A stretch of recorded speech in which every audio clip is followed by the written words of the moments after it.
नमस्कार। India debate में आप सबका स्वागत है। मैं हूं आशुतोष पाठक। दोस्तों, आज फिर महाराष्ट्र की बात करेंगे और महाराष्ट्र में बाप बेटी की बात करेंगे, क्योंकि आपको मालूम है कि दिशा सुशांत के मुद्दे को मैं कभी छोड़ता नहीं हूं और उसका जो इंपैक्ट हो रहा है वो अब सबके सामने दिखाई पड़ रहा है।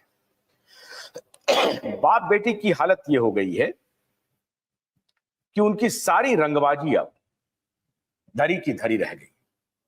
अब मैं अगर रंगबाजी शब्द का इस्तेमाल कर रहा हूं तो आप कहेंगे कि ये तो अतिशयोक्ति भरा शब्द है और संवैधानिक है। बिल्कुल संवैधानिक है। राजनीति में अगर रंगबाज किसी को ढूंढना है, किसी को दबंगई अगर किसी को देखना है, तो वो सबसे बड़े दबंग और सबसे बड़े रंगबाज में उद्धव ठाकरे और उनके बेटे आदित्य ठाकरे आते हैं। आप कहेंगे तो बड़े बड़े जो नेता हैं जिनके बारे में दबंगई का इतिहास है बड़ा, बिहार में पप्पू यादव हों, सूरज भान हों, या दूसरे स्टेट में उत्तर प्रदेश में दूसरे बाहुबली नेता हों, या महाराष्ट्र में भी दूसरे बाहुबली नेता हों, वो सबके सब बौने नजर आते हैं उद्धव ठाकरे के सामने। और ये रंगबाजी उद्धव ठाकरे को विरासत में मिली है। मैं ये नहीं कहूंगा कि बाला साहब ठाकरे रंगबाज थे। बाला साहब ठाकरे एक प्रिंसिपल के व्यक्ति थे और अपने हिसाब से चलते थे। मैं उनसे भी बहुत इत्तेफाक नहीं रखता हूं, लेकिन तुलनात्मक रूप से अगर बात करें उद्धव ठाकरे, आदित्य ठाकरे और उनके पिताजी बाला साहब ठाकरे में, तो निश्चित रूप से बाला साहब ठाकरे की अपनी एक विचारधारा थी। उस विचारधारा से उन्होंने कभी समझौता नहीं किया और उस पर ताउम्र अमल करते रहे, आगे भी बढ़ते रहे। उसमें बहुत लोगों से सहयोग किया, लेकिन वो अपने कार्यकर्ताओं के लिए, अपने नेताओं के लिए सर्वसुलभ रहने वाले नेता थे, सबसे बातचीत करने वाले नेता थे।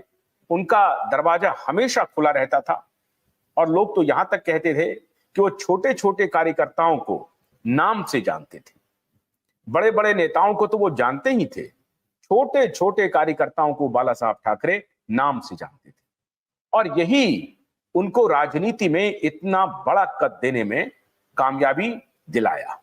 ये जो उनका व्यवहार था बाला साहब ठाकरे का, ये व्यवहार उनको यहां तक पहुंचाया। लेकिन उनके व्यवहार को उसके ठीक विपरीत उनके पुत्र ने ओढ़ लिया। पिताजी लोगों से मिलते थे, सामान्य कार्यकर्ताओं से मिलते थे, लेकिन पुत्र लोगों से मिलने में इनकी कोई दिलचस्पी नहीं। हां, बड़े लोग जो आएंगे वो इनके कहने के अनुसार ही इनसे मिल सकते हैं। बड़े लोगों के लिए भी बहुत सामान्य तरीके से इनका दरवाजा नहीं खुलता था। बहुत जद्दोजहद करनी पड़ती थी, तब बड़े लोग इनसे जाकर के मुलाकात करते थे। ये एक अपने आप को एक ऐसे अथॉरिटी के रूप में एस्टैब्लिश किया। ऐसा लगता था कि उद्धव ठाकरे के जुबान से निकला हुआ शब्द ही कानून है, उद्धव ठाकरे की जुबान से निकला हुआ शब्द ही ऑर्डर है, और उसकी तामील करने में सारे उनके कार्यकर्ता, उनके समर्थक, सब लोग लग जाए। ये उनका कार्य व्यवहार रहा है उद्धव ठाकरे का। लेकिन उद्धव ठाकरे की रंगबाजी धीरे धीरे उनके रंगबाजी के जो रंग हैं वो धीरे धीरे खत्म हो गए और सारी की सारी उनकी हेकड़ी इस चुनाव, विधानसभा चुनाव के पहले ही खत्म हुई प्रतीत होती है। चुनाव के बाद तो और भी पता चल जाएगा। आटे दाल का भाव उद्धव ठाकरे को भी पता चल जाएगा, महाराष्ट्र की जनता को भी पता चल जाएगा, और महाराष्ट्र की जनता ने जो कुछ भी मन बनाया है वो उसका निर्णय चुनाव में करेंगे। लेकिन दिशा और सुशांत का असर किस प्रकार से बाप बेटे पर हो रहा है, उसकी वानगी में प्रत्येक दिन आपको सुनाता हूं। एक नई वानगी लेकर के आया हूं।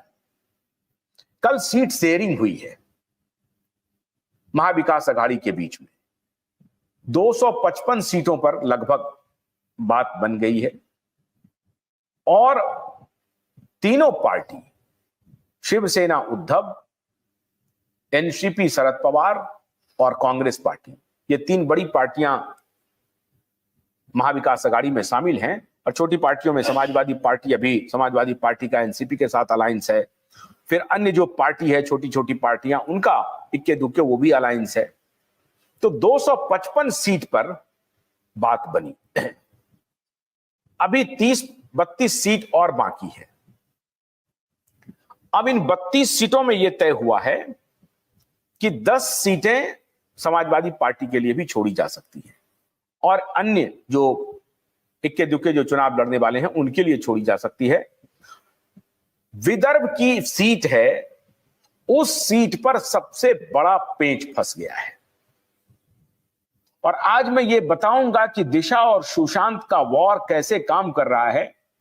कौन, जिस प्रकार से उद्धव ठाकरे और आदित्य ठाकरे ने दिशा और सुशांत के मामले में उसका कृत्य रहा है, उनका आचरण रहा है, अब वो आचरण आहिस्ता आहिस्ता देखिए उनके गले की फांस कैसे बन गए। कौन उनको पीछे से खंजर भोंक रहा है, दोस्त बन के दुश्मनी निभा रहा है और दोस्त बन के दुश्मनी उनके दोस्त ही निभा रहे हैं और वो दोनों ही दोस्त जो उनके पार्टनर बने हुए हैं, वो दोनों दोस्त दुश्मनी निकाल रहे हैं, लेकिन आहिस्ता आहिस्ता, हल्के हल्के, पीठ में खंजर भी चुभो रहे हैं लेकिन हल्के हल्के अंदाज और धीरे धीरे, जिसको कहते हैं ना हलाल करना, धीरे धीरे मुर्गी को हलाल कर रहे हैं। कांग्रेस पार्टी और शरद पवार की एनसीपी, या यूं कहें कि सीधे शरद पवार धीरे धीरे शिवसेना उद्धव का हलाल कर रही है। मतलब चोट भी लग रहा है लेकिन खून भी नहीं गिरने दे रहे हैं, एहसास भी हो रहा है लेकिन प्रकटीकरण करने नहीं दे रहे हैं। कैसे, वो मैं आपको आज सिंपल फार्मूला समझाता हूं, आपको सारी बात समझ में आ जाएगी।